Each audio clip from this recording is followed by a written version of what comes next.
దత్తాత్రేయుడు శ్రీమన్నారాయణుడి 6వ అవతారమని భాగవతము, విష్ణు పురాణము ఘోషిస్తున్నాయి. అత్రి మహర్షి అనసూయ దంపతుల తనయుడిగా జన్మించాడు బాలదత్తుడు.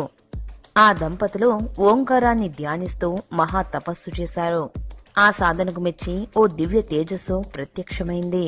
ఆ తేజస్సులో త్రిమూర్తులు దర్శనమిచ్చారట. ఆ ముగ్గురు మూర్తుల అంశగా దత్తుడు వారికి జన్మించాడు. అత్రి అంటే త్రిగుణాతీత స్థితికి చేరుకున్నవాడని అర్థం. అతడి అర్ధాంగి అనసూయ. అసూయ లేనిది. నిజానికి ఇవి పేర్లు కాదు, ఆ ఆలుమగల సుగుణాలు. ఆ సుద్గుణ సంపన్నుల బిడ్డగా జన్మించాడు దత్తుడు. దత్తం అంటే సమర్పించుకోవడం. దత్తుడు జ్ఞానబోధ కోసం తనను తాను అంకితం చేసుకున్నాడు. అత్రి పుత్రుడు కాబట్టి ఆత్రేయుడన్న పేరు వచ్చింది. దత్తుడిది జ్ఞానావతారం. పిచ్చివాడిలానో వ్యసనపరుడిలానో కనిపించి పైకు భ్రమపడిపోయే అజ్ఞానులకు బుద్ధి చెప్పిన ఉదంతాలు అనేకం. దత్తావతారం దశావతారాల కంటే ఎంతో పురాతనమైనది. అన్ని అవతారాలు తమకు నిర్దేశించిన కార్యం పూర్తి చేసుకుని ఈ లోకం నుంచి నిష్క్రమించాయి. దత్తావతారం మాత్రం నిత్య సత్యావతారంగా విరాజిల్లుతూనే ఉంది. ఇది శిష్ట రక్షణకు, దుష్ట శిక్షణకు కొరకే కాక ప్రజలకు జ్ఞాన ప్రబోధం చేసి వారిని సన్మార్గంలో చేయడానికి వచ్చిన విలక్షణావతారం. ఏ అవతారమూర్తికి లేని గురుదేవ అన్న విశేషణం దత్తాత్రేయుల వారికి మాత్రమే ఉంటుంది. అసలు గురు శబ్దం పుట్టిందే వీరి నుండట. అందరికంటే జ్ఞానులైన పెద్దవారినే మనం గురువులుగా భావిస్తూ ఉంటాం.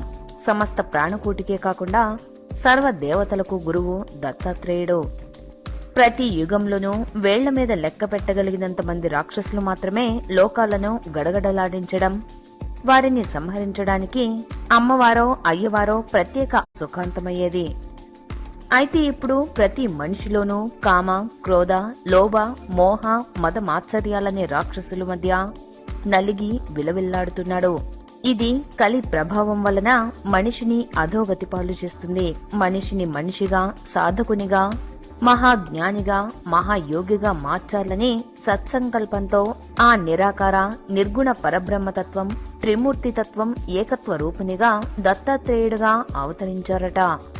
అప్పటి నుండి ఈ దత్త అవతారాలు కొనసాగుతూనే వచ్చాయి.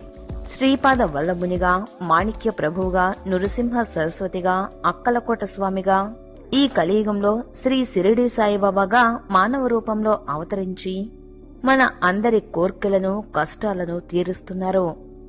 ఈ వీడియో మీకు నచ్చితే లైక్ చేయండి. మీ అభిప్రాయం మాతో పంచుకోవడానికి కామెంట్ చేయండి. అందరికీ రీచ్ అయ్యేలా షేర్ చేయండి. కానీ మా ఛానల్ ని సబ్స్క్రైబ్ చేసుకోవడం మాత్రం